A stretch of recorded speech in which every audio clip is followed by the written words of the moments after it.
Jingzhou शहर के बीचों बीच मैंने एक अप्लायंस रिपेयर शॉप खोली थी। दुकान के बाहर एक बड़ी सी साइन लगाई जिस पर लिखा था, हम हर चीज रिपेयर करते हैं, ऊपर से स्पेसशिप और स्पेस स्टेशन, नीचे तक एयरक्राफ्ट कैरियर और न्यूक्लियर सबमरीन। जो भी इलेक्ट्रिसिटी पर चलता है वो हमारे लिए कुछ नहीं। मुझे क्या पता था कि एक दिन सच में कोई मिलिट्री वाला आ धमकेगा। उस दिन मैं दुकान में बोर बैठा था, तभी अचानक एक बेहद एलिगेंट शार्पली ड्रेस्ड औरत ने दरवाजा धकेल कर खोला। उसके चेहरे पर एक अजीब सी गंभीरता थी, जैसे वो यहाँ मजाक करने नहीं आई थी। सर, क्या आप सच में सब कुछ रिपेयर करते हैं? बिल्कुल करते हैं, मैंने मुस्कुराते हुए कहा। Nuclear submarine, aircraft carrier, space station, बड़े ऑर्डर्स पर डिस्काउंट भी मिलता है। ऑनेस्टी की गारंटी है। तो बताइए, आपको क्या रिपेयर करवाना है, न्यूक्लियर सबमरीन या एयरक्राफ्ट कैरियर? वो मेरी बात सुनकर जरा भी नहीं मुस्कुराई। बिना एक पल घुमाए उसने अपना ब्रीफकेस टेबल पर रखा और खोल दिया। अंदर एक चीज थी जो दिखने में बैटरी जैसी लगती थी, लेकिन जैसे ही मेरी नजर उस पर पड़ी मैं सीधा होकर बैठ गया। वो केयरफुली प्रोटेक्टिव फोम में लिपटी हुई थी। उसके ऊपर माइक्रोस्कोपिक सर्किट्स थे, छोटे छोटे क्रिस्टल जो एक कॉम्प्लेक्स नेटवर्क में एक दूसरे से जुड़े हुए थे। अगले ही पल मेरा दिमाग एकदम अलर्ट हो गया। ये क्या है? एक लिथोग्राफी मशीन का कैलिब्रेशन सेंसर मॉड्यूल, उसने सपाट आवाज में कहा। एक एक्सपेरिमेंट के दौरान पावर ओवरलोड हो गया, सेंट्रल कार्बन नीडल अरे जल गई और टूट गई। हमारे प्रोजेक्ट टीम को इसकी तुरंत जरूरत है। उसका नाम था चेन किंच। वो लॉन्ग एकेडमी ऑफ साइंसेज में रिसर्चर थी। उस एक्सीडेंट की वजह से पूरा प्रोजेक्ट ठप पड़ गया था। देश के कई स्पेशलाइज्ड इंस्टीट्यूशंस पहले ही हाथ खड़े कर चुके थे कि इसे जल्दी रिपेयर करना नामुमकिन है। अगर वो पूरी तरह लाचार न होती तो इस छोटी सी अजीब दुकान में कभी कदम न रखती। मिस,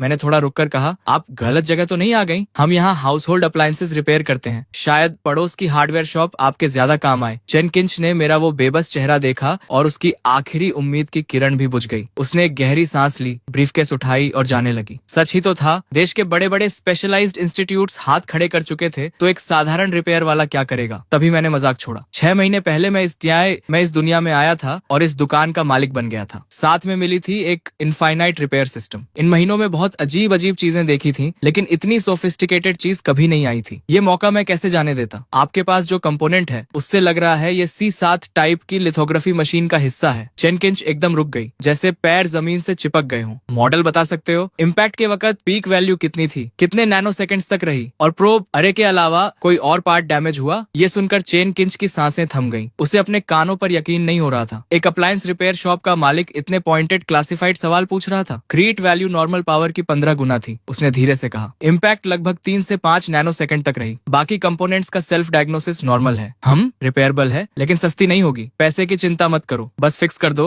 मैं तुरंत फंडिंग अरेंज करती हूँ। मैंने हल्की सी मुस्कान के साथ 5 उंगलियां उठाई। 5 मिलियन या चेन 15? उसने दांत भींचे। कीमत बेतुकी थी, लेकिन अभी उसके पास नेगोशिएट करने का कोई ऑप्शन नहीं था। क्या सोच रही हो? 5 मिलियन नहीं, 500 युआन, 1 रुपया कम नहीं। और मेनली इसलिए क्योंकि इसे रिपेयर करने में बहुत इलेक्ट्रिसिटी लगेगी। 500 युआन? सच में? चेन पूरी तरह ठगी सी खड़ी थी। उसे लगा जैसे रियलिटी हिल गई हो। वो हड़बड़ाकर फोन निकालकर QR कोड स्कैन करने लगी। Instant payment received, 500 yuan. ये देखकर मैं खुलकर मुस्कुरा दिया। बिना जल्दबाजी के एंटी स्टैटिक ग्लव्स पहने टेबल पर एक साफ सफेद कपड़ा बिछाया और बड़े आराम से मॉड्यूल को बॉक्स से निकाल कर रख दिया। System activate. अगले ही पल मेरे सामने एक इन्फॉर्मेशन पैनल अपीयर हुआ। Repairable item detected. C7 type lithography machine का calibration sensor module. Damage level 88%। Repair plan analysis complete. सब तैयारी करके मैं एक धूल भरी शेल्फ की तरफ गया और एक ग्लास आर्मर्ड बॉक्स उठाकर लाया। जैसे ही बॉक्स खुला, चेन किंच की आंखें फटी की फटी रह गईं। ये क्या है? उसे लगा था कि कोई सीक्रेट वेपन निकलेगा, लेकिन अंदर था एक बेतरतीब ढंग से मॉडिफाइड सोल्डरिंग आयरन, एक house hold hot air gun, एक इलेक्ट्रिक किचन मिक्सर और जगह जगह से बटोरा हुआ जंकयार्ड का सामान। बॉस,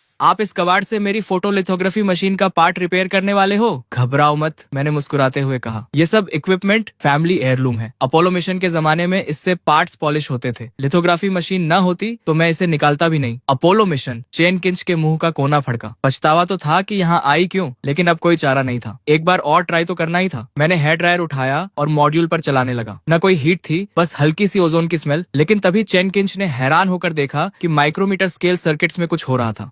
ये क्या है? इलेक्ट्रो डिट्रैक्शन इफेक्ट की रिवर्स रिएक्शन। एक स्पेसिफिक फ्रीक्वेंसी को पल्स में कन्वर्ट करके मेटालिक ट्रे की मेमोरी रिस्टोर की जा रही है। सिंपल वर्ड्स में उसे उसकी ओरिजिनल शेप याद दिलाई जा रही है। चेन अभी इस झटके से उभरी भी नहीं थी कि मैंने वो सोल्डरिंग आयरन प्लग इन कर दी। उसकी टिप पर एक बारीक नीडल लगी थी और वो धीरे धीरे रेड हॉट होने लगी। चेन का दिल फिर से तेज धड़कने लगा। इस जलती हुई नीडल से क्या करोगे? लेकिन मेरे चेहरे पर उस वक्त जो कॉन्सेंट्रेशन थी वो मैंने पहले कभी नहीं दिखाई थी। नीडल एकदम स्टिल थी। बहुत धीरे धीरे मैं उसे डैमेज प्रोब अरे के पास ले गया। जैसे ही टिप पास आई, एक बेयरली विजिबल इलेक्ट्रिक आर्क क्रैकल करने लगा। चेन ने वो नजारा देखा जो वो जिंदगी में कभी नहीं भूलेगी। आंखें बंद करो, मैंने कहा, ये बस कोल्ड एटम ग्लास है। लॉन्ग इंस्टीट्यूट के रिसर्चर्स इतने इंप्रेशनेबल क्यों होते हैं, जैसे कोल्ड एटम ग्लास पहले कभी देखा ही नहीं। लेकिन ये टेक्नोलॉजी, हम तो इसे फ्यूचर टेक्नोलॉजीज के आर्टिकल्स में लिखने से भी डरते हैं। चेन की आवाज कांप रही थी। उसे लग रहा था जैसे दशकों की मेहनत से बनाए गए साइंस के विजन को इस आदमी ने कबाड़ से तहस नहस कर दिया हो। ठीक है, आखिरी स्टेप, प्रोब नेटवर्क और माइक्रोमीटर सर्किट्स रीबिल्ड करना है। चेन उसे देखती रही, आंखें चौड़ी। मैंने एक बिस्किट टिन से कुछ पाउडर निकाला, एक छोटी सी ग्लास वायल में डाला, फिर उसमें एक विस्क डुबोकर ऑन कर दिया। ये अल्ट्रासोनिक सस्पेंशन नेबुलाइजेशन है। ओह, तुम जानते हो? लगता है तो है, मतलब रिसर्चर बुरे नहीं हो तुम। मैंने हल्की सी स्माइल दी और सोल्डरिंग आयरन ऑन की। एक स्पेशल मैग्नीफाइंग ग्लास के थ्रू चेन ने देखा कि जले हुए बेसिक सर्किट्स लाइटनिंग स्पीड से खुद को रिपेयर कर रहे थे और रिपेयर्ड सर्किट्स पहले से भी ज्यादा परफेक्ट थे। कुछ देर बाद मेरे माथे पर पसीने की बारीक बूंदें आ गईं। हो गया, मानना पड़ेगा, इस चीज की प्रिसीजन वाकई बहुत हाई है। ये सुनते ही चेन किंच की आंखें पूरी तरह खुल गईं। हो गया? आधे घंटे भी नहीं लगे। सच में इस पिन और बिस्कुट टिन के सामान से फिक्स हो गई। मेरी स्किल्स पर शक है क्या? शुरू से देख रही थी, अगर नहीं तो चेक कर लो खुद। और हाँ, मैंने तुम्हारी फोटोलिथोग्राफी मशीन की प्रिसीजन भी इम्प्रूव कर दी है, तो उसका एक्स्ट्रा चार्ज लगेगा। ये वर्ड्स सुनकर चेन के मन में एक तरफ कोल्ड एटम ग्लास और अल्ट्रासोनिक नेबुलाइजेशन के वो सीन्स गूंज रहे थे और दूसरी तरफ ये महान जीनियस अब पैसों की बात कर रहा था। दुनिया का सबसे अजीब इंसान। बॉस, पहले जो आपने इलेक्ट्रिसिटी वाली बात कही थी, उसका मतलब क्या था? बताया था ना, फैमिली सीक्रेट टेक्निक है, आगे नहीं बताते। लेकिन लिथोग्राफी मशीन्स तो ज्यादा पुरानी है नहीं, आपके एंसेस्टर्स काफी जवान रहे होंगे। एक्स्ट्रा चार्ज कितना? मैंने 3 उंगलियां उठाई। 30,000 या 3? चेन फिर से हक्की बक्की। ज्यादा दे दे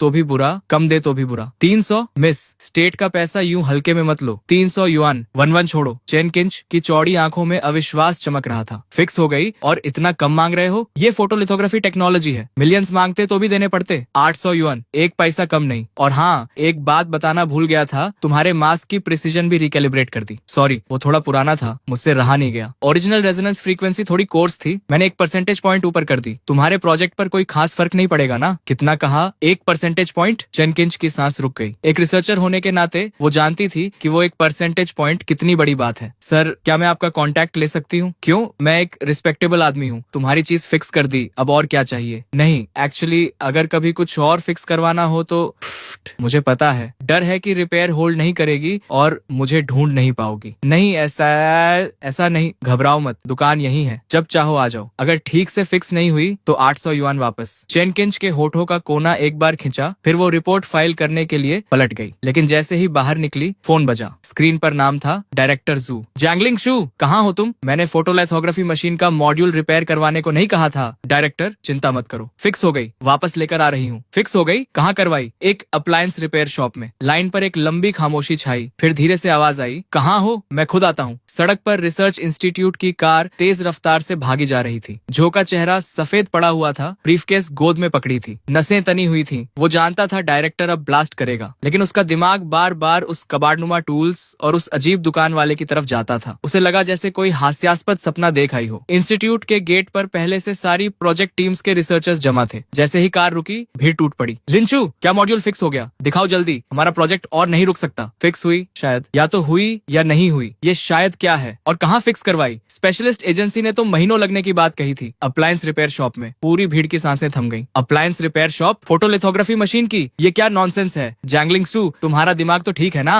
जैंगलिंग शू कांप रही थी, आंखों में आंसू आने वाले थे। बस, सब चुप। डायरेक्टर की आवाज ने सबको फ्रीज कर दिया। जैंगलिंग शू, कंफर्म करो, फिक्स हुई? वो ब्लैंक दिमाग से बस सिर हिला दिया। ठीक है, क्लीन रूम लैब 1 में ले जाओ, टेस्टिंग होगी। अगर फिक्स हुई तो कारनामा हो जाएगा, अगर नहीं हुई कोर्ट मार्टियल के लिए तैयार रहो। बस यही था। अब सारी उम्मीदें उस सीमिंगली अनरिलायबल दुकान वाले पर टिकी थी। क्लीन रूम लैब 1 के अंदर प्रोटेक्टिव सूट्स में टेक्नीशियंस ने बड़े ध्यान से मॉड्यूल को बॉक्स से निकाला और टेस्टिंग शुरू की। भगवान, ये सोल्डरिंग टेक्निक क्या है? रिपेयर्ड सर्किट्स तो बेहद खूबसूरत हैं। लगता है जैंगलिंग शू ने कोई ऐसा एक्सपर्ट ढूंढा जिसे हम नहीं जानते थे। ये तो ओरिजिनल फैक्ट्री से निकला हुआ लग रहा है। नहीं, रुको, ये ओरिजिनल से भी ज्यादा परफेक्ट है। रिपेयर का कोई निशान तक नहीं। तभी एक रिसर्चर ने चिल्लाकर कहा, ये मटेरियल सस्पिशियस है, इमीडिएटली एनालाइज करो। सर, हमारे डेटाबेस में ये मटेरियल नहीं है। डेटाबेस में नहीं है? 2026 हो गया है और अभी भी अननोन मटेरियल्स हैं दुनिया में। जल्दी पावर ऑन करो टेस्टिंग के लिए। जू अब अपनी एक्साइटमेंट छुपा नहीं पा रहा था। बड़े स्क्रीन पर एक एक करके ग्रीन मैसेजेस आने लगे। Power system self check complete, no anomalies, internal logic unit check complete, circuit test complete, values within control range. हर अनाउंसमेंट के साथ कमरे में मौजूद हर इंसान का दिल एक धड़कन ज्यादा धड़क रहा था। जो मॉड्यूल फिजिकली डिस्ट्रॉयड घोषित हो चुका था, वो एक एक वेरिफिकेशन प्रोसीजर पास करता जा रहा था। ये तो साइंटिफिक ही नहीं है, एक्यूरेसी टेस्ट रन करो। जू की बॉडी सुन्न पड़ गई। वो चेयर में धंस गया जैसे सारी एनर्जी निकल गई हो। सर, वैल्यूज स्ट्रेन्स हैं। ये सुनते ही जू की मुट्ठियां भिंच गईं। हथेलियों का पसीना आस्तीन तक भिगो गया। तो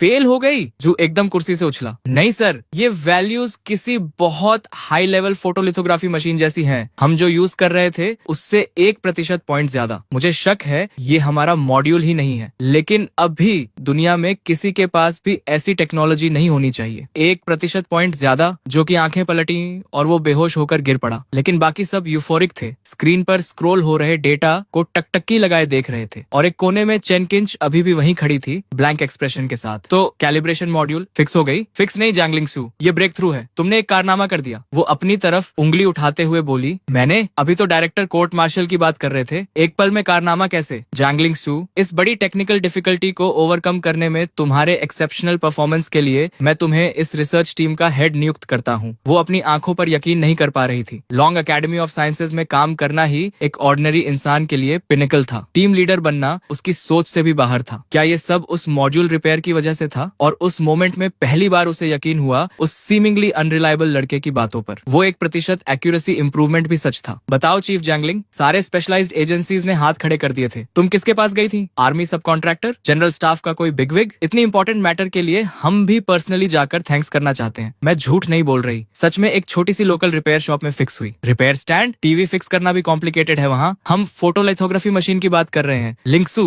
मजाक कर रही हो ना? बिल्कुल नहीं। उस वक्त सच में कोई चॉइस नहीं थी, इसीलिए वहां गई। दरवाजे पर लगी वो साइन ही थी जिसने उसकी नजर खींची। साइन पर लिखा था, ऊपर स्पेसशिप और स्पेस स्टेशन रिपेयर सिखाई जाती है, नीचे एयरक्राफ्ट कैरियर और न्यूक्लियर सबमरीन। जो भी इलेक्ट्रिसिटी पर चलता है वो यहाँ फिक्स होता है। पूरी लेबोरेटरी में एक पल के लिए मौत जैसी खामोशी छा गई। तो मैं अंदर चली गई। बॉस ने soldering iron, hot air gun और मिक्सर से वो मॉड्यूल रिपेयर किया और अंत में कुल 800 युआन लिए। जैसे जैसे वो बोलती जा रही थी उसकी आवाज कमजोर होती जा रही थी। उस मोमेंट में चैन किंच की तरफ सभी की नजरें घूम गईं और हर आंख में हैरानी और अविश्वास था। फोटोलिथोग्राफी मशीन रिपेयर करने के लिए एक रिपेयर शॉप? लेकिन ये तो बिल्कुल नॉनसेंस है। अगर उस आदमी में सच में इतना टैलेंट होता तो पूरी दुनिया उसके पीछे पड़ी होती। तभी जू आगे बढ़ा और ऊंची आवाज में बोला, ये मैटर अब टॉप सीक्रेट क्लासिफाइड है। जो भी इसके बारे में बात करेगा उस पर एस्पियोनाज का आरोप लगेगा। प्रोजेक्ट टीम, इस नई प्रिसीजन लेवल के साथ एक नई चिप सीरीज तुरंत मैन्युफैक्चर करो। मुझे जल्द से जल्द रिजल्ट्स चाहिए। फिर उसने चेन किंच की तरफ इशारा किया। जैंगलिंग सू, अभी जाना मत। उस शॉप का एड्रेस याद है? हाँ, परफेक्ट, मुझे वहाँ ले चलो। मैं उस बॉस से पर्सनली मिलना चाहता हूँ। 1 मिनट रुको, मैं कुछ लेकर आता हूँ। अगर वो इस चीज को फिक्स कर सकता है तो मैं उसे जो चाहे दे दूंगा। मैं? जू? कुछ ही मिनट्स में जू भागते हुए आया, लेकिन जो चीज उसके हाथ में थी उसे देखकर चैन किंच का दिल एक बीत रुक गया। ये तो नन सैटेलाइट नेविगेशन सिस्टम चिप है। आप उसे ये दिखाने जा रहे हो? क्या ये रिपेयर भी हो सकती है? थोड़ी देर बाद दोनों कार से मेरी शॉप पर पहुंचे। चैन किंच अंदर आते ही फेमिलियर अंदाज में बोली, बॉस, काफी दिनों बाद इस बार कोई और भी साथ लाई हूँ। कोई झगड़ा करने आया है? नहीं बॉस, गलत मत समझो। आपने जो डिवाइस रिपेयर किया था वो परफेक्टली काम कर रही है। ये मेरे एक एल्डर हैं। इन्होंने सुना है कि आप बहुत टैलेंटेड हो, कुछ दिखाना चाहते हैं आपको। अच्छा, झगड़ा नहीं है तो ठीक है, आओ, लॉयल कस्टमर हो तो ये फेवर कर देता हूँ। दिखाओ क्या लाए हो। जू ने शॉप में घुसते ही आसपास असेस करना शुरू कर दिया था। जगह उसकी कल्पना से भी ज्यादा डेलिपेटेड थी। उसने सोचा था कि इतनी कॉम्प्लेक्स डिवाइसेस रिपेयर करने वाली जगह पर कम से कम प्रोफेशनल इक्विपमेंट तो होगा, लेकिन यहाँ कोई स्पेशलाइज्ड इक्विपमेंट नहीं था, बल्कि ये तो किसी ऑर्डिनरी रिपेयर शॉप से भी ज्यादा पुराना और अजीब था। मेरी बात सुनकर जू ने ब्रीफकेस खोली। बॉस देखो, क्या ये रिपेयर हो सकती है? मैंने चिप उठाई और देखने का नाटक किया। असल में मेरे दिमाग में सिस्टम चिल्ला रहा था, सिस्टम सिस्टम स्कैन करो अभी।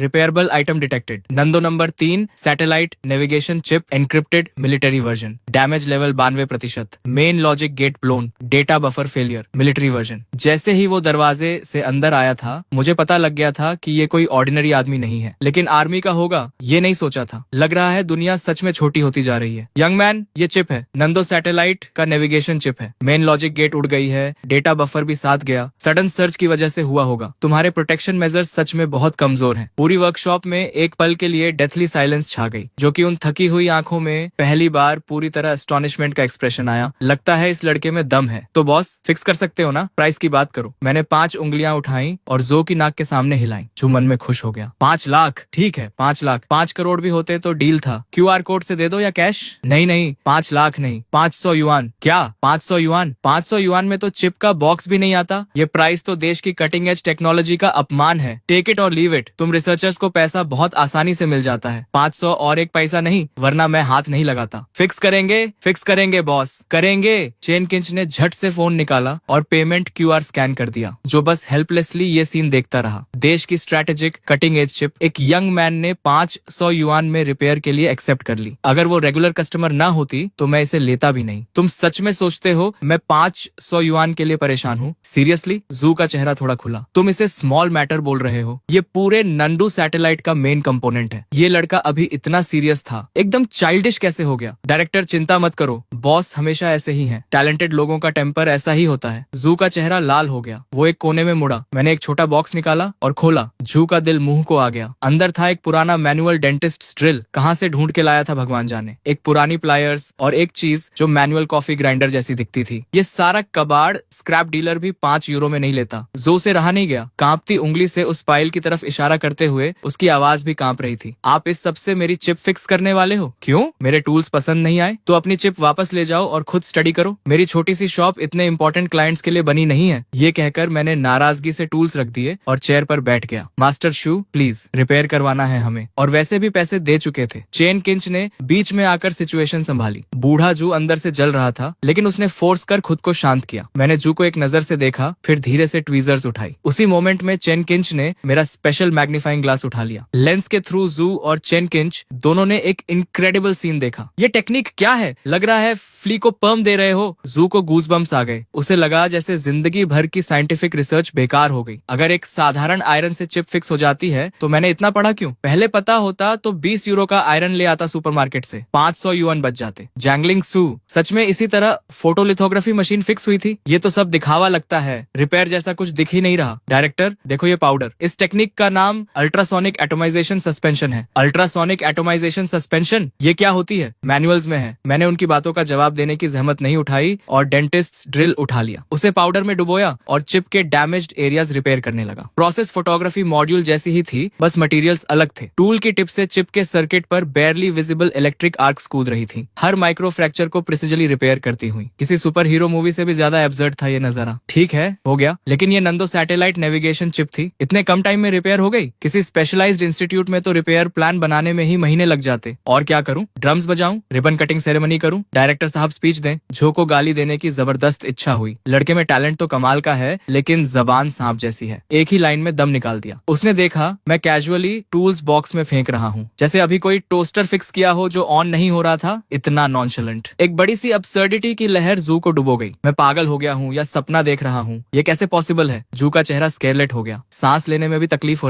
रही थी। डायरेक्टर ठीक हो? बस एक छोटी सी चीज फिक्स की है, यहाँ मर मत जाओ, मुझे इस शॉप से रोजी रोटी चलानी है। नहीं ठीक हूँ। जू कंपोजर वापस लाने की कोशिश कर रहा था। डायरेक्टर आदत डालनी पड़ेगी, बॉस का यूजुअल प्रोसीजर यही है। Usual procedure? जीजेंग एक्सू, तुम्हें अंदाजा है मुझे कितना शौक लगा है ये देखकर? पूरी एकेडमी के सैकड़ों एक्सपर्ट्स जो प्रॉब्लम सॉल्व नहीं कर पाए, इसने पुरानी डेंटिस्ट ड्रिल और एक हेयर क्लिप से फिक्स कर दी। ग्रैंडपा तुम्हारी चीज फिक्स हो गई। वैसे मंथली सिग्नेचर एल्गोरिदम थोड़ा बेसिक था तो मैंने उसे इम्प्रूव कर दिया। लोअर लेवल पर केजेस की संख्या भी कम थी, लेआउट भी ठीक नहीं था, वो भी फिक्स कर दिया। बच्चों का खेल। मैंने एक लंबी सांस ली। मेरा इरादा था जू से एक्स्ट्रा 200 युआन मांगने का, लेकिन वो पहले ही हांफने लगा था तो छोड़ दिया। बूढ़े को तकलीफ नहीं देनी थी। इतने कम टाइम में चिप फिक्स ही नहीं की, एल्गोरिदम भी ऑप्टिमाइज किया और पूरी स्ट्रक्चर भी रीअरेंज कर दी। क्या ये इंसेनली पॉसिबल है? ठीक है, चिप वापस लो, इस बार एक्स्ट्रा चार्ज नहीं करूंगा। सस्ते में छूट रहे हो। मंथली सिग्नेचर फ्रीक्वेंसी अब ज्यादा स्टेबल होगी। थ्योरी में सिंक्रोनाइजेशन एरर 1-2 यूनिट कम होनी चाहिए। एग्जैक्ट कितनी कम होगी कैलकुलेट नहीं कर पाया। वापस जाकर खुद मेजर कर लेना। जो से और बर्दाश्त नहीं हुआ। आंखें पलटी,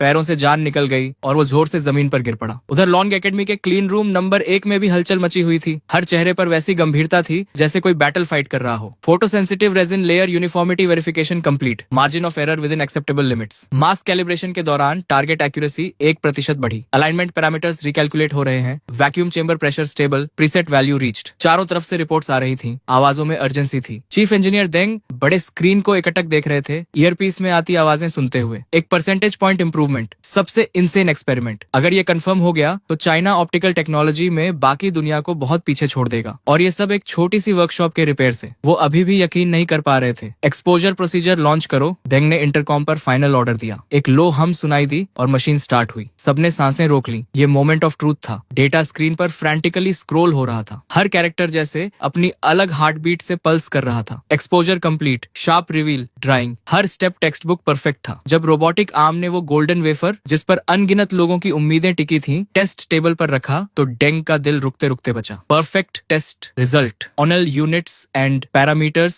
normal, structure intact, effective accuracy increased by 1.2%। पूरी लेबोरेटरी में सन्नाटा छा गया। सब वुडन स्टैचूज बन गए। हमने कर दिया, हमने कर दिया, भगवान मैं सपने में तो नहीं हूँ। सब हंसने लगे, लेकिन आंसू झरने की तरह बह रहे थे। देंग ब्लैंक नजरों से स्क्रीन को देखते रहे। उनका पूरा बॉडी अनकंट्रोलेबली कांप रहा था। इतने सालों की पढ़ाई, इतना नॉलेज, और एक अप्लायंस रिपेयरमैन ने उसे पल भर में धूल में मिला दिया। उसी वक्त यूक्सिया के टॉप लीडर्स की मीटिंग रूम में माहौल बेहद भारी था। 10 मीटर से लंबी कॉन्फ्रेंस टेबल पर देश के सबसे इन्फ्लुएंशियल साइंटिस्ट्स बैठे थे। सबने जू की रिपोर्ट पढ़ी है ना? तो क्या लगता है? सॉम मिन्योन ने टेबल पर टैप करते हुए कहा। उनकी आवाज में एक दबी हुई एंगर थी। टेबल पर लॉन्ग एकेडमी के 7वीं इंस्टीट्यूट की नई रिपोर्ट रखी थी। कोई बात करने की जरूरत नहीं, जो चाहे कर रहे हैं। C7 फोटोलिथोग्राफी मशीन का कैलिब्रेशन मॉड्यूल, ये तो सिस्टम का हार्ट है। पूरी दुनिया में गिनती के कंट्रीज हैं जो इसे रिपेयर कर सकते हैं, और इन्होंने एक अप्लायंस रिपेयरमैन को दे दिया। क्या फोटोग्राफी मशीन को टीवी समझ रखा है? डीन यान ने मुट्ठी टेबल पर मारी और उठ खड़े हुए। चेहरा गुस्से से लाल था। मैं डीन यान से सहमत हूँ, और ये रिपोर्ट में एंसेस्ट्रल नो हाउ और कॉमन पीपल का मास्टर क्या बकवास है। लगता है कोई शिवलरिक रोमांस पढ़ रहे हो। मेरी राय में जो इतने प्रेशर में है कि हैलुसिनेट कर रहे हैं। सालों से वेस्टर्न कंट्रीज हमारा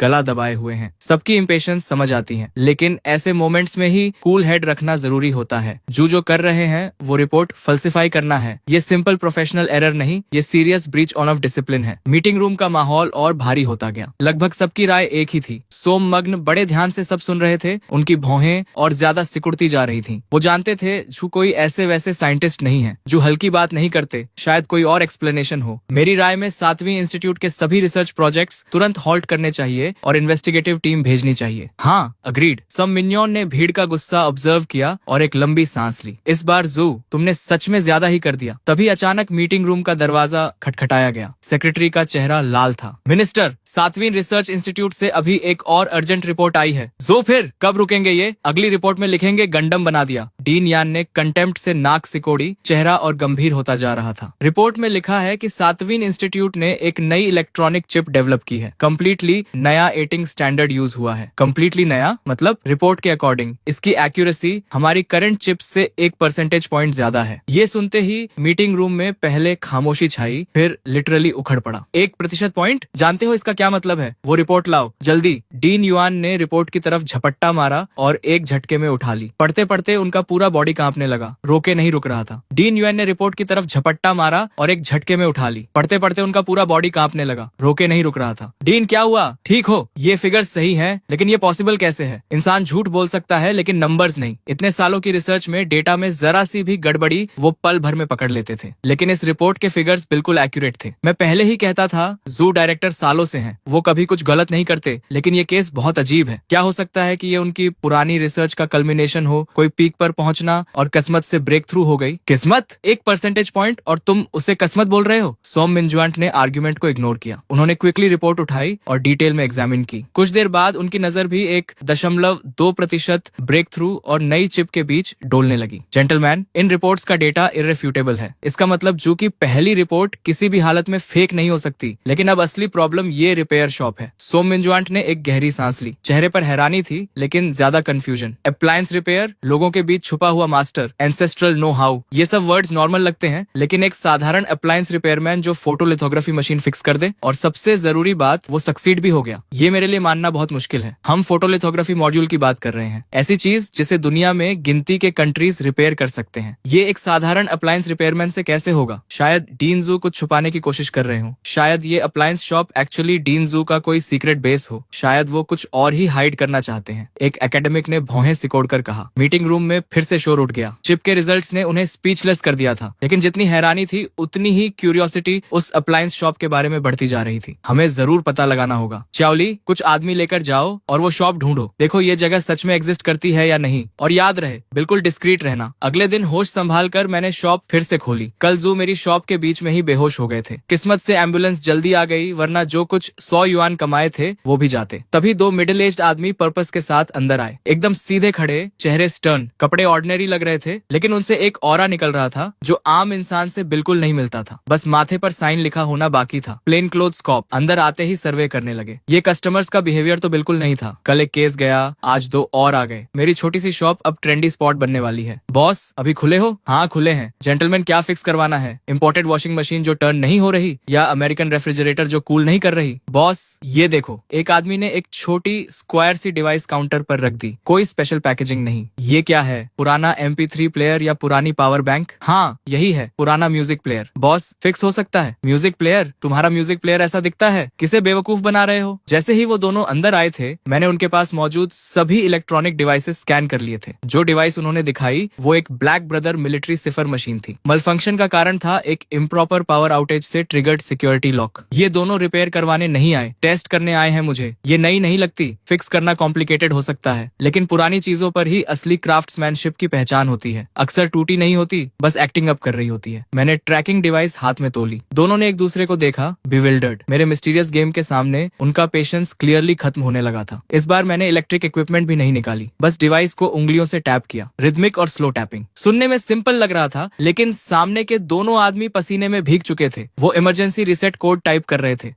मैं पहचान गया, ये नेशनली रिकॉग्नाइज्ड ट्रैकिंग डिवाइस है। ये रिसेट सीक्वेंस एक्चुअली डिवाइस को बिना डिटेक्ट हुए डिस्ट्रॉय करने के लिए डिजाइन किया गया है। लेकिन एक अप्लायंस शॉप का मालिक ये कैसे जान सकता है? शक की आंधी उन्हें घेर ही रही थी कि मेरे हाथ में पकड़े डिवाइस की रेड लाइट फ्लैश करने लगी। लो, हो गया। मैं कहा था ना, इस तरह की गैजेट को बस एक अच्छे ओवरहॉल की जरूरत होती है। 20 युआन QR कोड से मैंने डिवाइस सीधे टेबल पर फेंकी और 2 उंगलियां उठाई। दोनों कम्प्लीटली डम्फाउंडेड थे। ये तुम्हें कैसे पता? क्या पहले ही बताया था ना, फैमिली सीक्रेट। ग्रैंडफादर ने यही ट्रिक से गांव के ट्रैक्टर की कॉन्स्टिपेशन ठीक की थी। फिर मैं रुका। लेकिन जेंटलमैन, तुम मुझे ये डिवाइस लाकर MP3 प्लेयर बताते हो? ये बहुत ऑनेस्ट नहीं है। अगर मैंने सच में इसे म्यूजिक प्लेयर समझ लिया होता और खोल के तोड़ दिया होता तो किसकी गलती होती? ये सुनते ही दोनों के रोंगटे खड़े हो गए। एक बिजली सी उनके बॉडी से गुजरी। उन्होंने सोचा था ये यंग मैन कुछ नहीं जानता, लेकिन वो तो जैसे ही अंदर आए थे, इसने सब फिगर आउट कर लिया था। बस बकवास बंद करो, पेमेंट करो और जाओ। बिना पे किए जाने की कोशिश मत करना। यहाँ हर तरफ सर्वेलेंस कैमरास हैं। देते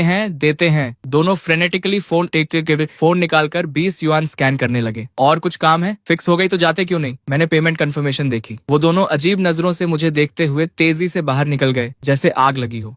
लेकिन शॉप से थोड़ी दूर जाते ही दोनों कार में बैठ गए और गहरी सांस ली। सर, हम बोल रहे हैं, क्या वो शॉप एग्जिस्ट करती है? हाँ, शॉप डेफिनेटली एग्जिस्ट करती है। बस ये आदमी थोड़ा क्रीपी है, जितना हमने सोचा था उससे कहीं ज्यादा। जैसे ही हम थ्रेशोल्ड पर गए, उसके ट्रैप में आ गए। उसने तुरंत समझ लिया क्या फिक्स करवाना है, और वो एनक्रिप्टेड अनलॉकिंग मेथड भी जानता है। हमारा एनक्रिप्टेड अनलॉकिंग मेथड। ये कैसे पॉसिबल है? ये microphone top of the line है। नेशंस के बीच एस्पिनाज ऑपरेशंस काउंटर करने के लिए स्पेसिफिकली डिजाइन की गई है। मिनिस्टर, मैं जो कह रहा हूँ वो सच है। इस रिपेयर शॉप का ओनर बहुत सस्पिशियस है। इस तरह एक्सप्लेन करना कॉम्प्लिकेटेड है। ठीक है, दोनों अभी घर जाओ। हॉस्पिटल के डिसइंफेक्टेंट की स्मेल जो के नथुनों में भर गई। हार्ट मॉनिटर की फेंट स्टेडी बीप गूंज रही थी। सर, आंख खुल गई। चिप, मेरी चिप कहाँ है? चिप यहाँ है। छोटा केस झट से उनके पास लाया गया। जू ने जल्दी से चिप देखी, सेफ और साउंड। दिल की धड़कन आखिरकार नॉर्मल हुई और एक राहत की सांस निकली। मुझे हॉस्पिटल से जाना है। डॉक्टर ने कहा है अभी कंडीशन अलाउ नहीं करती, रेस्ट चाहिए। इम्पॉसिबल, ये क्रूशियल मोमेंट है, मुझे निकलना ही होगा। जो जिद से उठ खड़े हुए और जल्दी से कपड़े पहने। नंदो सैटेलाइट चिप को सीने से लगा लिया। कभी ये सिर्फ स्क्रैप मेटल का ढेर था, लेकिन अब ये उनकी सबसे कीमती चीज थी। कार लाओ, अभी चलते हैं। थोड़ी देर बाद 7वीं रिसर्च इंस्टीट्यूट की बिल्डिंग सामने आई। कई सिक्योरिटी चेक पॉइंट्स पार करके कार एडमिनिस्ट्रेशन बिल्डिंग के सामने रुकी। जैसे ही कार रुकी, एक व्हाइट कोट पहने रिसर्चर घबराए हुए चेहरे के साथ दौड़ता हुआ आया। क्या हुआ? हुआ? डायरेक्टर, सेंट्रल सिस्टम्स से लोग आए हैं, अभी लैब में हैं। Central systems? इतनी अचानक? 7वीं रिसर्च इंस्टीट्यूट में इंस्पेक्शन के लिए आए थे। फोटोलिथोग्राफी मशीन के लिए डेवलप की गई नई प्रिसीजन चिप जो 1% ज्यादा एक्यूरेट है। शायद उन्हें यकीन नहीं हुआ तो पर्सनली देखने आ गए। क्या कहा? 1% ज्यादा प्रिसीजन वाली चिप कंप्लीट हो गई। ये सुनते ही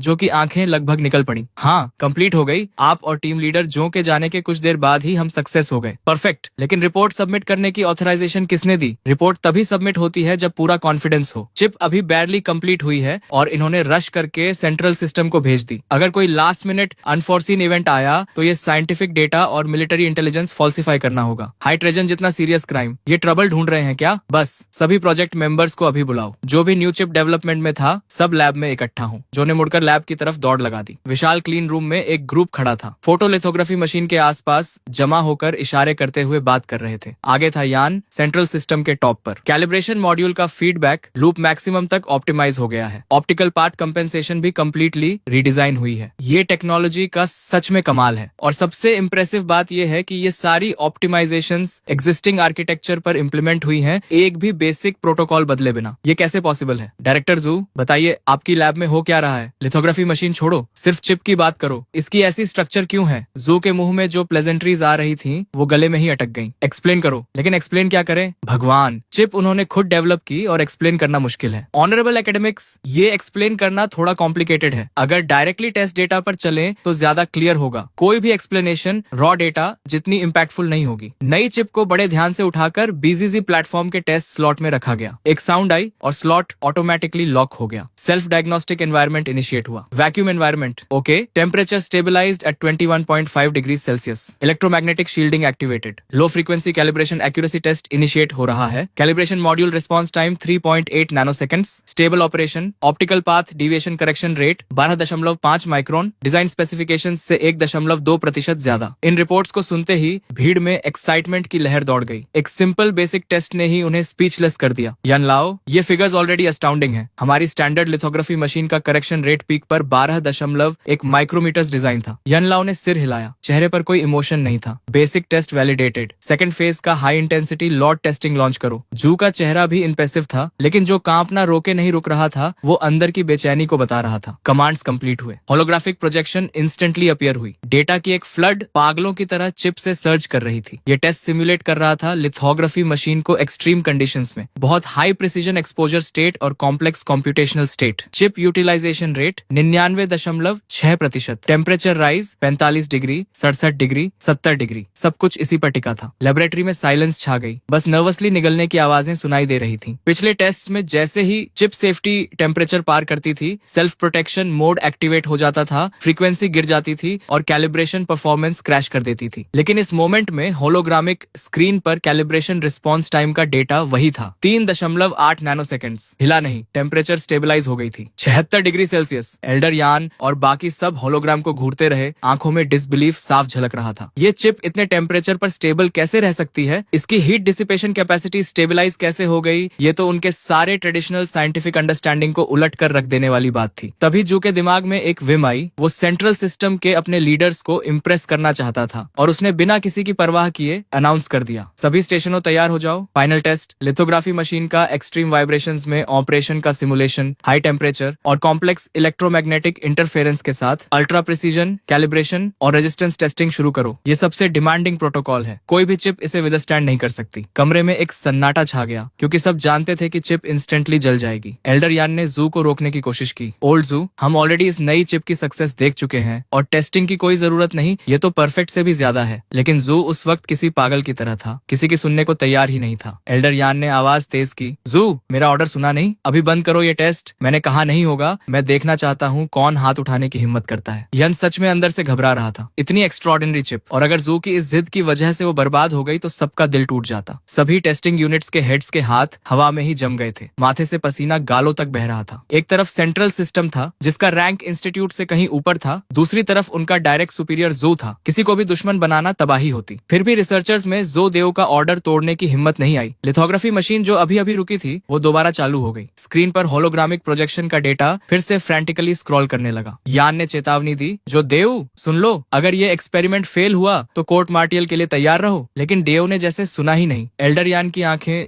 स्क्रीन पर जमी थी। कैलिब्रेशन डिविएशन रेट का डेटा ऊपर नीचे उछल रहा था, मतलब चिप एक्सट्रीम कंडीशंस में भी ऑप्टिकल पाथ कैलिब्रेशन मेंटेन कर रही थी। तभी अचानक होलोग्राफिक प्रोजेक्शन पर फाइनल डिविएशन रेट आया और वो था जीरोस की एक पूरी लाइन, 0 डिवीजन, 0 एरर। पूरे कमरे में जैसे वक्त रुक गया, सबकी आंखें फटी की फटी रह गईं। क्या मैं सपना देख रहा हूँ? फिर से टेस्ट करो। एल्डर यान का चेहरा लाल हो गया था, दांत इतने जोर से भींचे हुए थे कि पीसने की आवाज कमरे में सुनाई दे रही थी। वो पागल बूढ़ा इस चिप को बर्बाद करके ही दम लेगा। लेकिन इस बार टेक्नीशियंस ने 1 सेकंड भी नहीं लगाया। होलोग्राफिक प्रोजेक्शन रीस्टार्ट हुई और रिजल्ट फिर 0, 1 बार, 2 बार, 3 बार, हर बार 0। भगवान, 5 बार। हमारी पुरानी चिप्स तो 1 बार भी नहीं झेल पाती थी। जोदो पूरी तरह गलत साबित हो गया था और ये सोचकर तो और ज्यादा हैरानी होती थी कि इस चिप को एक अप्लायंस रिपेयरमैन ने फिक्स किया था। ये किसी मिरेकल से कम नहीं था। एल्डर यान खुद को रोक नहीं पाया। डायरेक्टर जू, आखिर कहाँ से ढूंढा है तुमने उस जीनियस को जो लिथोग्राफी मशीन को इस हद तक यूज कर सकता है? जू ने शांति से पूछा। काफी है डीन यान, हमारी चिप आपके स्टैंडर्ड्स पर खरी उतरी? यान ने माथा झुकाते हुए कहा। बिल्कुल काफी है डायरेक्टर जू, बहुत ज्यादा काफी है। और वो कोर्ट मार्शल वाला प्रपोजल? इस बार जो को थोड़ा पेटी जरूर लगा, लेकिन सच यही था कि ड्रैगन कंट्री का 7वां रिसर्च इंस्टीट्यूट कुछ भी नहीं है। तो सेंट्रल सिस्टम के लोग यहाँ आए ही क्यों? क्या इसीलिए नहीं कि उन्हें खुद पर भरोसा नहीं था? जू ने एक स्मग स्माइल के साथ कहा। एक टेस्ट काफी नहीं था तुम्हारे लिए, तो हमने एक साथ 5 दे दिए। अब तो कन्विंस्ड हो? एल्डर यान ने हंसते हुए जवाब दिया। डायरेक्टर जू, हम उस उम्र से निकल चुके हैं जब छोटी छोटी बातों पर झगड़ते थे। फिर उन्होंने अपने असिस्टेंट को आवाज लगाई। जाओ, मेरी कार की ट्रंक से मेरी सबसे अच्छी एपो टी लेकर आओ। पूरे सेंट्रल सिस्टम में डायरेक्टर जू का नाम सुनकर सब दंग थे। डीन का तेज मिजाज कौन नहीं जानता। तभी एक एम्प्लॉई डॉक्यूमेंट्स लेकर आया। डायरेक्टर जू, हमारे 5 टेस्ट का detailed data report please sign कर दीजिए। जू ने हाथ हिलाया। मुझे अकेला छोड़ो। डीन यान ने झट से उस एम्प्लॉई के हाथ से डॉक्यूमेंट्स ले लिए और बड़े ध्यान से देखने लगे। चेहरे पर मुस्कान फैलती जा रही थी। 5 टेस्ट का डेटा अलग अलग रिजल्ट्स दिखा रहा है। इस चिप की स्टेबिलिटी रेट बढ़ती ही जा रही है। ये फीडबैक कर्व देखो, मैं यकीन नहीं कर पा रहा। यान डॉक्यूमेंट्स को ब्रीफ केस में भरते हुए बोले। अगर हमारे पास ऐसा डेटा और होता तो इंग्लैंड हमारा क्या बिगाड़ लेता? फिर उन्होंने झू की तरफ मुड़कर पूछा। यार एक बात बताओ, ये गैजेट सच में उसी अप्लायंस रिपेयरमैन ने बनाई थी? जू ने हाँ में सिर हिलाया। यान ने हैरानी से कहा। अभी भी बिलीव नहीं हो रहा। कम से कम बताओ उसने कौन से मटेरियल्स यूज किए। ये साइंटिफिक रिसर्च के लिए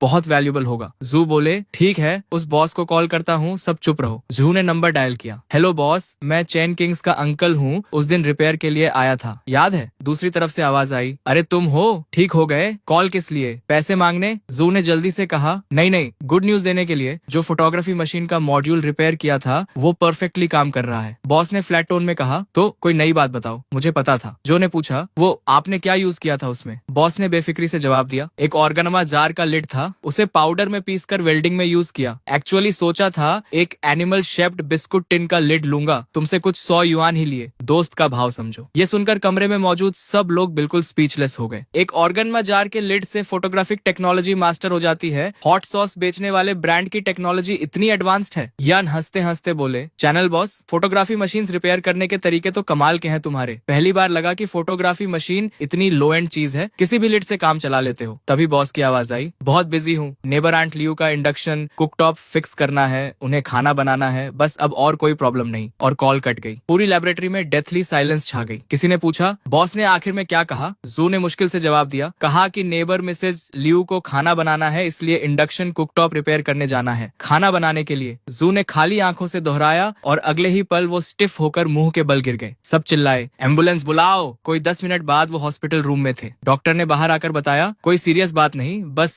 सडन इमोशनल आउटबर्स्ट की वजह से ब्लड प्रेशर स्पाइक हो गया। इनकी उम्र में स्ट्रॉन्ग इमोशंस से बचना चाहिए। ये सुनकर जू का दिल जो अभी अभी डूब रहा था थोड़ा शांत हुआ। स्ट्रॉन्ग इमोशंस और ऑर्गेनमा जार के लिड से रिपेयर हुई फोटोग्राफी मशीन से ज्यादा पावरफुल इमोशन क्या होगा? ये तो सारी साइंटिफिक थ्योरीज को उलट देने वाली बात थी। बाकी सब रिसर्चर्स जू के पास आ गए। डायरेक्टर जू, उस बॉस से दोबारा कॉन्टेक्ट करवाइए। हमें जानना है कि फोटोग्राफी मशीन रिपेयर करने वाले लिड की होगनमा ब्रांड कौन सी है। ये चाइना के लिए बहुत जरूरी है, आप अकेले मत रखिए इसे। जो ने हाथ उठाया। घबराओ मत, क्रेडिट कहीं नहीं जाएगा। बस उस बॉस का मिजाज बहुत कड़क है, हमारी स्टेटस उसकी नजर में कुछ नहीं। सही मौका देखकर उसे देश की सेवा के लिए कन्विंस करूंगा। सबने समझदारी से सिर हिलाया। उधर दोपहर की सुस्त धूप में मैं सुबह का काम निपटाकर आराम कर रहा था। हाथ सिर के पीछे रखे कुर्सी पर हिलते हुए सोच रहा था कि आज खाने में क्या होगा। तभी बाहर से एक जानी पहचानी आवाज आई। Little Chen. अरे लिटिल चेन, खाया नहीं अभी तक? देखो इंडक्शन हॉब फिक्स हो गया। कितनी जल्दी। ग्रैंडमा ने ब्रेज्ड पोर्क बनाया है, आओ चखो, मैंने मुस्कुराते हुए कहा। शुक्रिया ग्रैंडमा। सच कहूँ तो 800 मसालों वाला रेस्टोरेंट का खाना भी उस होममेड खाने के सामने कुछ नहीं, जो सिर्फ नमक और डार्क सोय सॉस से बने, कहीं ज्यादा स्वादिष्ट होता है। ग्रैंडमा बोली, शुक्रिया तो मुझे करना चाहिए, तुम रिपेयर के पैसे भी नहीं लेते। आज तुम्हारे बिना ग्रैंडमा खाना भी नहीं बना पाती। तुम तो ऑफिशियल कस्टमर सर्विस से भी बेहतर हो। इधर ये बातें हो रही थी, उधर सेंट्रल सिस्टम के मेन ऑफिस में 2 आदमी खड़े थे, जिनके सिर इतने झुके थे कि लगभग जमीन छू रहे थे। उनके सामने डेस्क पर बैठे मेन्जुआंट की पीठ बिल्कुल सीधी थी और सामने रखा था वो बग जो मैंने रिपेयर किया था, एक military grade bug, alpha rated security, जिसकी कोर टेक्नोलॉजी को कई रिसर्च इंस्टीट्यूट्स ने मिलकर फाइनलाइज किया था और एक छोटी सी रिपेयर शॉप के मालिक ने उसे हैक कर लिया था। कितना वक्त लगा उसे? 5 मिनट नहीं, 6 मिनट। एक मिलिट्री ग्रेड स्पाई डिवाइस बिना किसी टूल के हैक किया। तुम मुझे बेवकूफ समझते हो? मेन्जुआंट की आवाज में गुस्सा साफ था। एक ऑफिसर ने जवाब दिया, सर ये सच है, हम म्यूजिक प्लेयर बोलकर गए थे, उसने लेते ही top secret reboot sequence type किया, वो सिस्टम भी एक्टिवेट कर दिया जिस पर हम काफी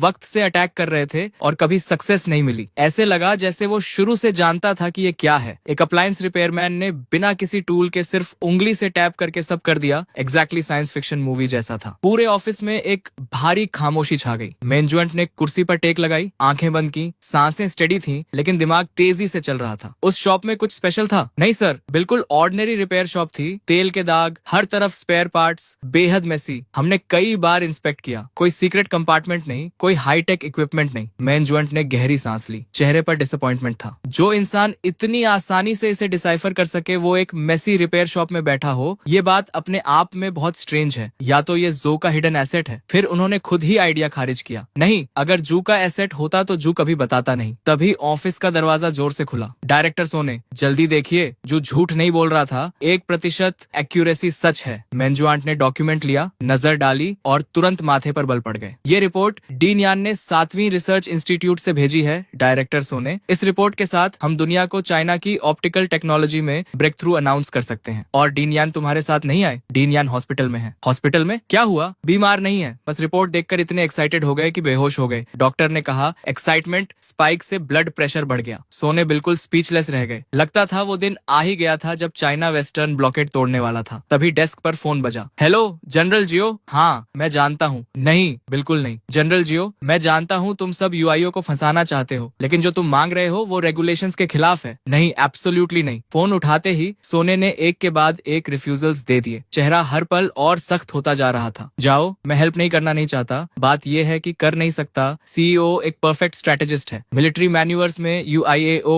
हर कमांडर का नाइटमेयर होता है। वो कभी रूल्स से नहीं खेलता, उसकी टैक्टिक्स बेहद कनिंग है। पिछले साल जाओ की elite armoured division exercise area का आधा हिस्सा भी पार नहीं कर पाई थी कि कमांड ने पूरी यूनिट को वाइप्ड आउट डिक्लेयर कर दिया। जाओ की आवाज आई। योशियो के साथ मैन्यूवर्स में एक ही रूल है कि कोई रूल नहीं। वायो सुन, इस बार exercise future high tech war पर फोकस्ड है। हम पुरानी आर्मी से फ्यूचर वॉर नहीं लड़ सकते। तुम्हें मेरी हेल्प करनी होगी। इस बार मुझे योशियाओ को कॉर्नर करना ही है। सोने बोले, ओल्ड मैन जाओ, आर्मी के अपने रूल्स हैं, रिसर्च इंस्टीट्यूट के अपने, दोनों अलग सिस्टम्स हैं। इंस्टीट्यूट का इक्विपमेंट मिलिट्री कन्फ्रंटेशन में यूज नहीं हो सकता। सोने का चेहरा तन गया था। अगर उसने हेल्प की तो बहुत बड़ी गलती होगी। एक्सरसाइज कमांड वेपन्स इंस्पेक्ट करेगी और शक सीधे उन पर आएगा। जाओ बोले, रूल्स तोड़ने के लिए ही बनते हैं। इंसान जिंदा होते हैं। एक बार हेल्प करो, अपने बेस्ट ट्रेन्ड सोल्जर्स तुम्हारी सिक्योरिटी पर लगा दूंगा, साथ में 20 साल पुरानी म्योटे की कुछ बॉटल्स भी। मेरे पास गार्ड्स हैं, दारू की कमी भी नहीं। ब्रदर सोने, एक काम करो, लेजर या इलेक्ट्रोमैग्नेटिक पल्स वेपन कुछ भी दे दो। लैब का कोई प्रोटोटाइप जिसमें थोड़ी सी भी पोटेंशियल हो, बस इतना काफी है। जाओ की आवाज में लगभग गिड़गिड़ाहट थी। सोने के माथे पर पसीना आ गया। वो जानते थे कि ये मैन्यूवर्स आर्मी के लिए कितनी जरूरी थी। तुमसे इक्विपमेंट लिया तो एक्सरसाइज का कोई मतलब नहीं रहेगा, ये तुम्हें टफ बनाने के लिए है। जाओ बोले, ब्रदर योशियाओ की टैक्टिक्स को ट्रेनिंग कह रहे हो तुम? Hypersonic missiles, drone launches, exactly science fiction जैसा है। मेरे रेडार्स डिटेक्ट भी नहीं कर पाते और कमांड बोल देती है एक्सरसाइज खत्म। अगर सच में नहीं दे सकते तो कम से कम प्रिसीजन गाइडेंस चिप्स दे दो, मैं खुद वॉरहेड्स पर इंस्टॉल कर लूंगा। जनरल जाओ, ये प्रिंसिपल की बात है। मिनिस्टर सोने, आप तो सच में रोल मॉडल हैं, तो फिर मेरी लाश उठाने आ जाना। जाओ ने फोन पटक दिया। सोने हाथ में साइलेंट रिसीवर लिए बैठे रहे। इस बार उन्होंने सच में जाओ को नाराज कर दिया था। उधर रिसर्च इंस्टीट्यूट 7 की लैब में मशीन्स की गुनगुनाहट के बीच लैब कोट्स में रिसर्चर्स इधर उधर भाग रहे थे। एक रिसर्चर ने दूसरे से पूछा, डायरेक्टर जू इस बार क्या कर रहे हैं? पता नहीं, सुना है नुओ 3 रिपेयर करवाई है, उसकी परफॉर्मेंस टेस्ट करनी है। नंदो 3? लेकिन वो तो स्पेस प्रोग्राम का अबैंडन्ड प्रोजेक्ट था। डायरेक्टर जू ने कहाँ से रिपेयर करवाया? वही रिपेयर शॉप तो नहीं होगी। वो शॉप सच में रोडो 3 जैसी चीज भी फिक्स कर सकती है। सब थोड़े बिलेवर्ड थे। उस मिस्टीरियस रिपेयर शॉप के आने के बाद से उनका वर्कलोड जैसे कभी खत्म ही नहीं होता था। पहले मशीन्स को थोड़ा ब्रेक मिलता था, अब नॉन स्टॉप काम था। तभी किसी ने आवाज लगाई, ये क्या बातें कर रहे हो, जल्दी करो, डायरेक्टर जू बस आने ही वाले हैं। बात खत्म भी नहीं हुई थी कि जू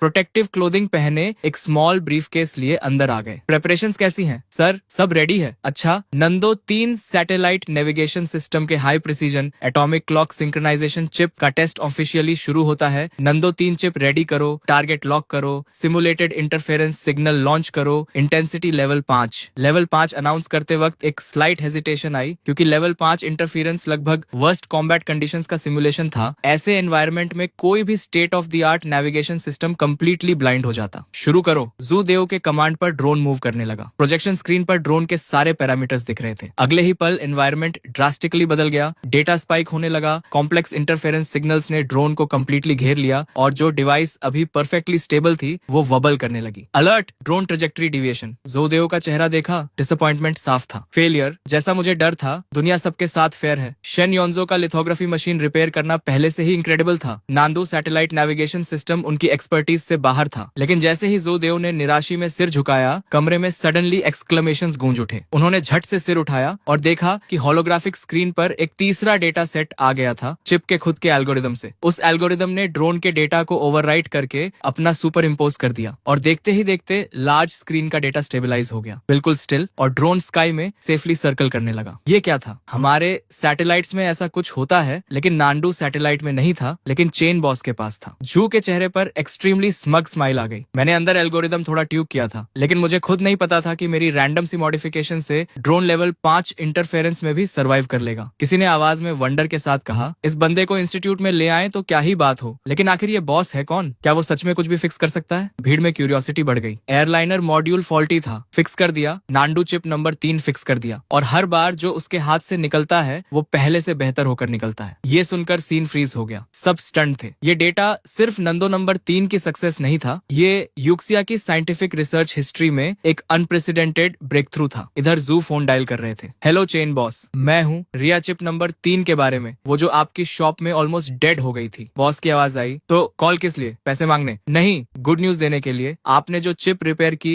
वो अब 100th ऑफ अ मिलीमीटर तक स्टेबल है। ट्रूली रिमार्केबल रिजल्ट है। बॉस ने फ्लैट टोन में कहा। ठीक है, और कुछ? जू एक्साइटेडली बात करते रहे, लेकिन दूसरी तरफ से कोई एंथुजियाज्म नहीं था। सरप्राइज नहीं है बॉस इस डेटा से? सरप्राइज क्यों हूँ? मुझे चार्लेटन समझते हो? मेरे प्रिंसिपल्स हैं, तुमसे कुछ 100 युआन लिए हैं। क्या लगता है बेकार लिए? बॉस, वो बात नहीं है। बीप, कॉल कट गई। जू थोड़ा लॉस्ट फील कर रहे थे। लगा जैसे वो खुद ही ट्रैप में फंस गए। एक रिसर्चर ने पूछा, मिस्टर डायरेक्टर ठीक है? हाँ, ये चिप इंस्टॉल करो, मुझे एरोस्पेस डिपार्टमेंट जाना है। रिया नंबर 3 एरोस्पेस डिपार्टमेंट से ही आई थी। उन्होंने कहा था कि ये रिपेयर नहीं होगी और लक ट्राई करने के लिए जो को दे दी थी। उधर शहर के दूसरी तरफ एक military vehicle aerospace systems department की तरफ स्पीड से जा रही थी। बैक सीट में जियो का चेहरा बिल्कुल ठंडरस था। उस स्टबन म्यूल ने हेल्प नहीं की। ठीक है, एरोस्पेस सिस्टम्स डिपार्टमेंट में जेंकीवेन से डायरेक्टली मिलता हूँ, कम से कम यहाँ उड़ने वालों का ख्याल रखा जाता है। इस सोच के साथ जाओ के दिल में उम्मीद जागी। एरोस्पेस सिस्टम्स डिपार्टमेंट के अंदर फिगर्स इधर उधर भाग रहे थे। इनडिस्क्राइबेबल केओस था। जेंकीवेन का ऑफिस किसी ऑफिस जैसा बिल्कुल नहीं लग रहा था। वॉर टाइम कमांड पोस्ट जैसा था।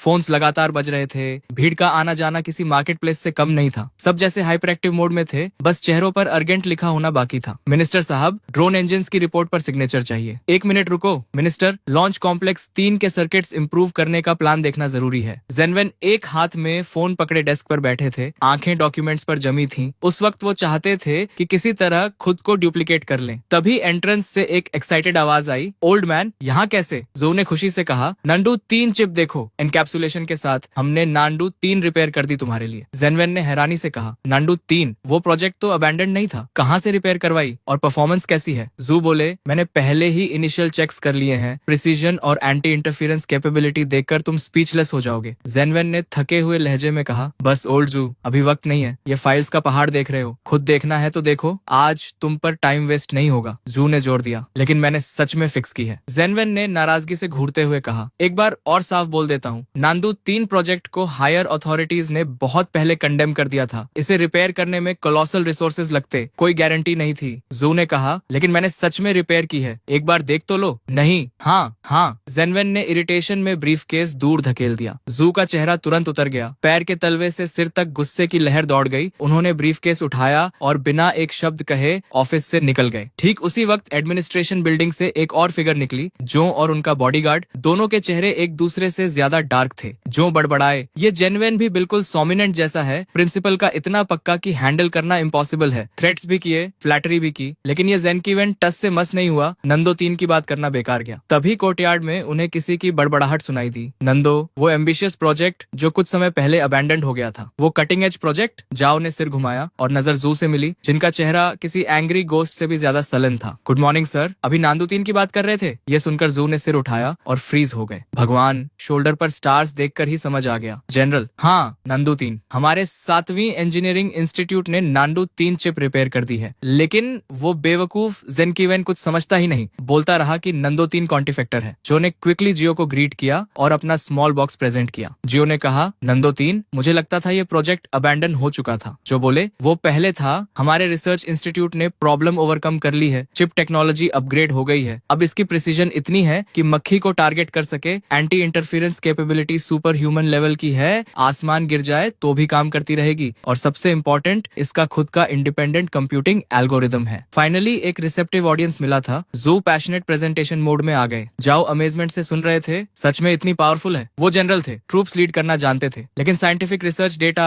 उनकी समझ से बाहर था। जू बोले, जनरल, मैं आपसे कैसे झूठ बोलूंगा? अगर इसे मिसाइल पर इंस्टॉल करें तो एब्सोल्यूट प्रिसीजन, सोल्जर्स को इक्विप करें तो वो एनिमी लाइंस के पीछे जाकर टारगेट्स मार्क कर सकते हैं, HQ से कांस्टेंट कांटेक्ट रख सकते हैं। बिल्कुल परफेक्ट। जाओ के चेहरे के एक्सप्रेशंस बदलने लगे। पहले इंटरेस्ट, फिर डाउट, फिर शॉक। सांसें अपने आप तेज हो गईं। High precision targeting, ultra resistant to jamming, independent communication channel. हर वर्ड जाओ के दिल में प्रिसीजन से लगा। गारंटी दे सकते हो? बिल्कुल, मैं 7वीं रिसर्च इंस्टीट्यूट का डायरेक्टर हूँ। मेरी रैंक के डायरेक्टर की बात का वेट होता है। ठीक है, तो मैं मास प्रोडक्शन के लिए स्पेशल फंड्स रिलीज करने को तैयार हूँ। अगर कम पड़े तो एडिशनल फंडिंग भी लूंगा, लेकिन पहले हमारी ट्रूप्स इसे ट्राई करेंगी। शॉर्ट टर्म में किसी और को सप्लाई नहीं होगी। जू ने समझाया, जनरल, मास प्रोडक्शन अभी पॉसिबल नहीं है क्योंकि इस चिप का इंक्रिप्शन प्रोटोकॉल और लॉजिकल ऑपरेशंस इंडिपेंडेंट है। ये एक एंटायरली न्यू सिस्टम है। कल की दुनिया खोलने की है, लेकिन अभी हमारे पास सिर्फ एक की है और हम इसकी इंटरनल स्ट्रक्चर पूरी तरह नहीं समझते। सबसे जरूरी है कि इसे सैटेलाइट से कनेक्ट करना होगा। जाओ ने कहा, चिंता मत करो, हाईएस्ट अथॉरिटीज से रिक्वेस्ट करूंगा कि बेस्ट रिसर्च इंस्टीट्यूट्स तुम्हारी हेल्प करें। इतने पावरफुल देश में फिनिश्ड प्रोडक्ट होते हुए इतनी छोटी चिप डिसाइफर नहीं होगी, ये मैं नहीं मानता। जू ने धीरे से कहा, नहीं होगा जनरल। मतलब देश के सारे इंस्टीट्यूट्स, बताओ किसके पास जाऊं? और तुम कह रहे हो कोई नहीं कर सकता। जाओ की आईब्रोज चढ़ गईं। उनकी नजर में फिनिश्ड प्रोडक्ट होना मतलब आंसर की होना था, कॉपी करो और हो गया। नहीं जनरल, रिसर्च इंस्टीट्यूट्स सच में नहीं कर सकते। तो फिर कौन कर सकता है? एक अप्लायंस रिपेयरमैन। क्या? जाओ की आवाज कई ऑक्टेव्स ऊपर चली गई। उन्हें खुद पर शक हुआ कि सुना सही या नहीं। जो रिसर्च इंस्टीट्यूट्स नहीं कर सकते वो एक अप्लायंस रिपेयरमैन को सौंपना है? मजाक कर रहे हो? देश के स्ट्रेटेजिक फ्यूचर का कटिंग एज प्रोजेक्ट है ये। जू ने हाथ जोड़े। जनरल, मैं जानता हूँ अब्सर्ड लगता है, लेकिन ये लंबी कहानी है, कुछ वर्ड्स में एक्सप्लेन नहीं होगी। चलिए मेरे साथ, समझ जाएंगे। उधर रिपेयर शॉप में बर्न्ड प्लास्टिक की स्मेल हवा में थी। मैं ट्वीजर्स से एक पुराने एम्पलीफायर पर चावल के दाने से भी छोटा कैपेसिटर रिप्लेस कर रहा था। 80s amplifier repair. Tech point earned 2, current tech point 1940। Tweezers रखते ही मैकेनिकल वॉइस आई। कितने दिन हो गए थे सिर्फ राइस कुकर्स और इंडक्शन कुकटॉप्स रिपेयर करते हुए टेक पॉइंट्स स्नेल की रफ्तार से बढ़ रहे थे। लिथोग्राफी मशीन और नांडू 3 चिप रिपेयर में देखो कितने पॉइंट्स मिले थे। इस रफ्तार से तो सोल्जर का एक्सोस्केलेटन अफोर्ड करना दूर की बात, जान सिंह स्पेसशिप के ब्लूप्रिंट्स भी नहीं मिलेंगे। तभी शॉप के सामने एक मिलिट्री व्हीकल रुकी। उस बिल्कुल ऑर्डिनरी सी स्ट्रीट को देखकर जाओ की आईब्राउज चढ़ गईं। जू ने कहा, जनरल आ गए। स्ट्रीट थोड़ी केओटिक है, वेंडर्स की आवाजें हर तरफ से आ रही हैं। काफी लोग हैं, लेकिन किसी भी दूसरी स्मॉल स्ट्रीट से अलग नहीं लगती। जाओ ने सार्कास्टिकली कहा, सीक्रेट बेस यहाँ है और किसी को पता नहीं चलेगा? अंदर कैसे जाते हैं? पासवर्ड क्या है? जू ने जल्दी से कहा, जनरल कोई सीक्रेट बेस नहीं है, कोई स्पेशल एंट्रेंस नहीं, बस यही वो रिपेयर शॉप है। जाओ ने गुस्से से कहा, जोडू मुझे मजाक के लिए नहीं लाए हो। नांदू 3 जो रिसर्च इंस्टीट्यूट नहीं कर सके उसके लिए इस जगह लाए हो। मिलिट्री मैन्यूवर्स शुरू होने वाले हैं, टाइम वेस्ट करने का शौक है। जू ने कहा, जनरल प्लीज काम डाउन। यहीं पर नांदू 3 रिपेयर हुई थी और कुछ दिन पहले फोटोलिथोग्राफी मशीन की एक्यूरेसी भी यहीं एडजस्ट हुई थी। अगर यहाँ नहीं हो सकता तो दुनिया में कहीं नहीं होगा। जाओ ने चौंकते हुए पूछा, क्या फोटोलिथोग्राफी मशीन्स भी रिपेयर करते हैं यहाँ? वो जू को इंटेंटली देखने लगे। आखिर 7वीं रिसर्च इंस्टीट्यूट का डायरेक्टर है, इस कैलिबर का आदमी मुझे फंसाने के लिए झूठ नहीं बोलेगा। ठीक है, चलते हैं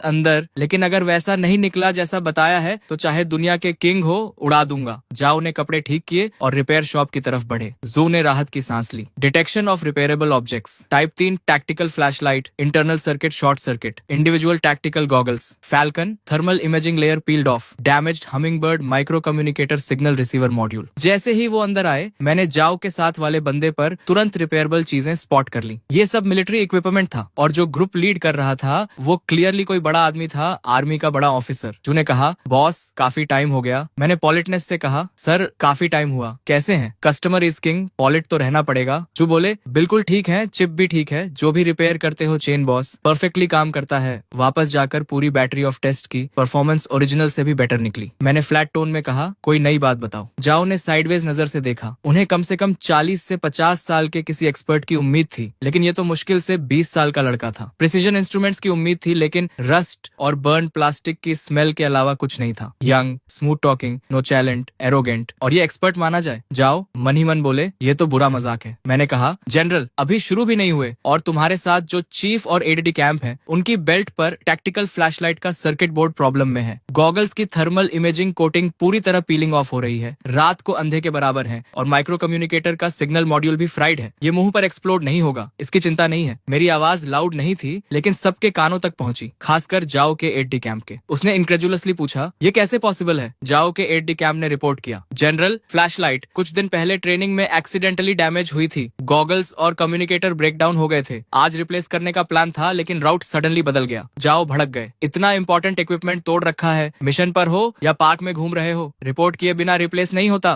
बैटलफील्ड पर तो वॉकिंग टारगेट बन जाते। जाओ पहले से गुस्से में थे और अब एट डे कैंप पर उंगली उठाकर बरस रहे थे, लेकिन तभी जो का बॉडी फ्रीज हो गया। वो अंदर आते वक्त एक वर्ड नहीं बोले थे, तो इस लड़के को ये सब कैसे पता चला? तुम्हें कैसे पता? तब कहीं जाकर जाओ को रियलाइज हुआ, उनकी आंखें मुझ पर जम गईं। सालों की कॉम्बैट ट्रेनिंग से उस बूढ़े सोल्जर में एक आइस एरा आ गई थी, जो अचानक अनलैश हो गई। जो डर के मारे उछल पड़े, उन्हें लगा जाओ के ऑर्डर पर एट डे कैंप मुझे बाहर खींचकर पीट देगा। मैंने बिना घबराए कहा, ऑनेस्ट लोग बॉडीगार्ड लेकर नहीं चलते। वैसे आर्मी में रैंक से मुझे कोई फर्क नहीं पड़ता, लेकिन ये मेरी जगह है। मेरे टेरिटरी पर ड्रैगन को भी झुकना पड़ता है और टाइगर को भी लेटना पड़ता है। पसंद नहीं तो दरवाजा खुला है। जू की आंखें फट गईं। चेन बॉस इतना डायरेक्ट मत हो, ये जनरल हैं, चाहे तो तुम्हारी शॉप को ब्लास्ट फर्नेस में डाल दें। जाओ भी स्टंड थे। डिसबिलीफ और शॉक दोनों उनकी आंखों में दिखे। सालों में ड्रिल सार्जेंट की कुछ किक्स के बाद किसी ने उनसे इस तरह बात करने की हिम्मत नहीं की थी। जाओ के एट डे कैंप से रहा नहीं गया, उसने मुट्ठी बांधी और मेरी तरफ लपका। रुको, जाओ ने ऑर्डर दिया। एट डे कैंप जहां था वहीं फ्रीज हो गया और पीछे हट गया। मैंने कामली कहा, ये रिपेयर शॉप है, बॉक्सिंग रिंग नहीं। लड़ना है तो बाहर जाओ। ऊपर से मैं काम था, लेकिन अंदर से डर के मारे जान निकल रही थी। उस बॉडीगार्ड की मसल्स बैगी क्लोथ्स के नीचे से भी दिख रही थी। अगर उसकी मुट्ठी मेरे सिर पर पड़ती तो इस स्टोरी का यही एंड हो जाता। जू ने क्विकली टॉपिक चेंज किया। चेन बॉस, पिछली बार नांडू 3 चिप रिपेयर की थी, हम उसे वॉरहेड पर इंस्टॉल करवाना चाहते हैं, ट्रैकिंग फंक्शन के लिए। क्या कर सकते हो? मुझे सडनली इंटरेस्ट हुआ। ये तो सीरियस मैटर है, आखिर करना क्या है? जाओ ने ग्रेवली देखते हुए कहा, अम्निशन है। हमारी ब्लू आर्मी में एक UIA है, हर बार उससे हारते हैं, इस बार जीतना है। कर सकते हो? मैं समझ गया, अगर मैंने मना किया तो ये सारे पुराने नए हिसाब चुकता कर देंगे। मैंने कहा, बिल्कुल हो सकता है, लेकिन इतने पैसे चाहिए। मैंने 5 उंगलियां उठाई। जू ने खुशी से फोन निकाला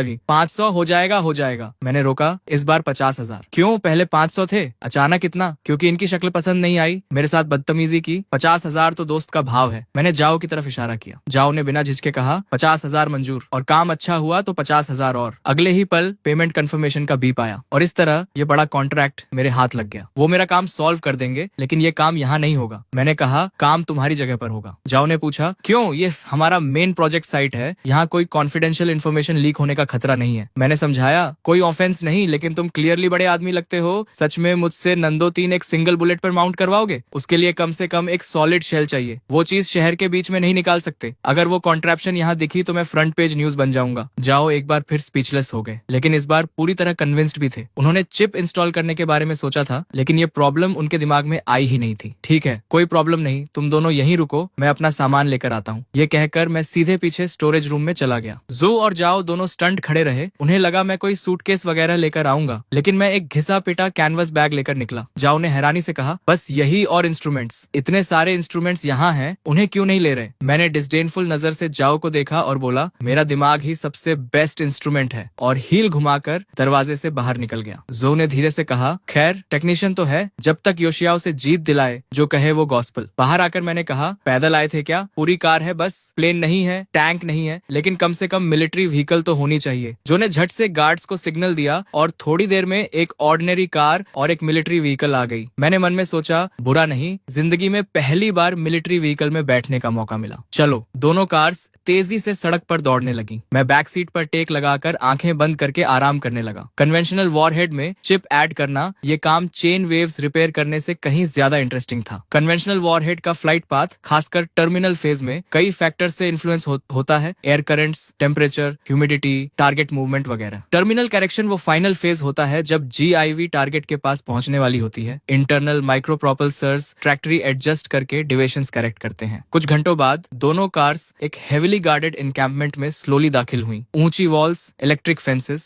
हर तरफ गार्ड्स, हेविली आर्म्ड सोल्जर्स लगातार पेट्रोल कर रहे थे। अंदर घुसते ही एक टेरिबली ऑस्टियर एटमॉस्फेयर फील हुई। ये डेफिनेटली मिलिट्री कैंप था, कोई शक नहीं। माहौल सच में इम्पोजिंग था। जू ने कहा, मिस्टर चेन आ गए। मैं वॉन कैनवस बैग थामे कार से उतरा। बिल्डिंग के अंदर जाते ही मैं कंप्लीटली स्टनड रह गया। रिपेयर शॉप से तो रात दिन का फर्क था। एक ह्यूज हैंगर जैसी structure, open space, precision instrument से भरा हुआ, जिनके नाम भी मुझे नहीं पता थे, सब ऑपरेट हो रहे थे। अलग अलग यूनिफॉर्म्स में स्टाफ मेंबर्स अपने अपने पोस्ट पर बिजी थे और मेरी एंट्री होते ही सबकी नजरें मुझ पर आ गईं। एक ने धीरे से कहा, वो जनरल जो है ना, पीछे वो यंग आदमी कौन है? दूसरे ने जवाब दिया, पता नहीं, कोई इंपॉर्टेंट नहीं लगता, किसी गांव से आया देहाती लग रहा है। तीसरे ने कहा, बकवास बंद करो, जनरल जो के साथ ऑर्डिनरी आदमी नहीं होता। जो ने आवाज लगाई, सब काम रोको, असेंबल करो। थोड़ी देर में दर्जनों मिलिट्री टेक्नीशियंस यूनिफॉर्म्स में लाइन में खड़े थे। जाओ ने कहा, इंट्रोडक्शन करवाता हूँ, ये जुदेंग है, 7वीं रिसर्च इंस्टीट्यूट के डायरेक्टर, और ये शेनवांजो हैं, एक रिपेयर शॉप के ओनर। सबने एक साथ मेरी तरफ देखा। चेहरों पर इनकॉम्प्रिहेंशन साफ था। एक रिपेयर शॉप का ओनर यहाँ क्या कर रहा है? जाओ ने जू से कहा, डायरेक्टर जू, इंट्रोडक्शन आप करवाइए। जू ने ब्रीफकेस से चिप निकाली। डियर कॉलीग्स, आज हम इसी चीज के लिए यहाँ हैं। सबने गर्दनें आगे की। ये क्या है? हाई टेक्नोलॉजी लग रही है। ऑर्डिनरी तो नहीं है, लेकिन काम क्या करती है? जू ने बताया, ये नंदो 3 सैटेलाइट नेविगेशन सिस्टम की चिप है। नंदो 3, वो रिसर्च प्रोजेक्ट तो बंद हो गया था, टेक्नोलॉजी नहीं थी, पैसे नहीं थे, टाइम नहीं था, ये वापस कैसे आई? बेस के सीनियर ऑफिसर ने चिप हाथ में लेकर क्लोजली देखा। सीमलेस मोनोकोक डिजाइन, ऐसी टेक्नोलॉजी पहले कभी नहीं देखी। सर्किट मटेरियल भी अनयूजुअल है, ऑर्डिनरी सिलिकॉन नहीं, कार्बन बेस्ड मटेरियल लग रहा है। प्रिसीजन देखो, कम से कम 3 नैनोमीटर से कम होगी। किस लैब से आई है, पूरा सीरियल नंबर है, और इस लेवल के इंटीग्रेशन के साथ कूलिंग का इंतजाम। जब रन करेगी तो हीट इनॉर्मस होगी। कुछ ही सेकंड्स में पूरी भीड़ चैटरिंग और एक्सक्लेमिंग करने लगी। जाओ ने सीन देखा। ये सब दूसरे रिसर्च इंस्टीट्यूट से पोच किए गए स्पेशलिस्ट थे, और इन सब ने एक नजर में समझ लिया था कि ये चिप कितनी फॉर्मिडेबल थी। जाओ ने पूछा, तो क्या सोचते हो सब? एक सीनियर ने बिटर स्माइल के साथ सिर हिलाया। सॉरी जनरल, हम इसे पूरी तरह समझ नहीं पाए। बस इतना कह सकते हैं कि ये ऑब्जेक्ट एक्सेप्शनल है, और जिस इंस्टीट्यूट ने बनाई वो भी उतनी ही एक्सेप्शनल होगी। बाकियों ने भी सिर हिलाया। चेहरों पर कंफ्यूजन और गहरा होता जा रहा था। जाओ का चेहरा डार्क हो गया। उन्हें लगता था यहाँ के लोग टॉप नॉच हैं, लेकिन इतनी छोटी चिप इनकी समझ से पूरी तरह बाहर थी। जाओ ने गहरी सांस लेकर मेरी तरफ मुड़कर कहा, मिस्टर चेन, इन्हें ब्रीफ इंट्रोडक्शन दे सकते हो? मैं तभी से डिस्क्रीटली इक्विपमेंट और सराउंडिंग्स ऑब्जर्व कर रहा था। रिपेयर शॉप से कंपेयर करें तो रात दिन का फर्क था, लेकिन इतना सोफिस्टिकेटेड सेटअप इन इनकॉम्पिटेंट्स के हाथ में, ये सच में रिडिकुलस था। मैंने एक छोटी कॉन्टेम्प्टस लाफ दी, आगे बढ़कर चिप उठाई और बोला, मुझे लगा था तुम नोटिस नहीं करोगे, लेकिन इतने क्लूलेस हो गए ये नहीं सोचा था। सबके माथे पर बल पड़ गए। एक ने कहा, यह है कौन? बच्चा है। यहाँ जो आता है कम से कम डॉक्टरेट होती है। ये तो यूनिवर्सिटी फिनिश भी नहीं किया लगता। क्या एरोगेंट टोन है, खुद ही घुट जाएगा। मैंने बिना परवाह किए कहा, इसे रिया नंबर 3 कहते हैं। ये तो जानते हो, इसकी सेंट्रल कंप्यूटिंग यूनिट 114 न्यूक्लियॉन्स की सीक्वेंस यूज करती है। तुम नहीं समझोगे, ये नॉर्मल है। किसी ने पूछा, 114 न्यूक्लियॉन्स की सीक्वेंस, ये क्या होती है? हम जानना चाहते हैं कि इस लेवल के इंटीग्रेशन के साथ ऑपरेशन के दौरान हीट डिसिपेशन कैसे मैनेज होती है। मैंने डिटैच्ड एयर के साथ चिप दिखाते हुए कहा, वो मैंने ऑलरेडी मॉडिफाई कर दिया है। टिंगसन परमाबाइट और thermally super conducting material use किया है। रियल वर्ल्ड कंडीशंस में स्टेबल डेली ऑपरेशन के लिए परफेक्टली अडेप्ट हो जाती है। चिप पर ये माइक्रो परफोरेशंस देख रहे हो, ये मिनिएचर थर्मो इलेक्ट्रिक जनरेशन के इंटेक पोर्ट्स हैं। कैलकुलेशन से जो थर्मल एनर्जी प्रोड्यूस होती है वो इलेक्ट्रिकल एनर्जी में कन्वर्ट हो जाती है, यानी सिस्टम पूरी तरह सेल्फ सफिशिएंट है। लेकिन वहां मौजूद कोई भी काम नहीं था।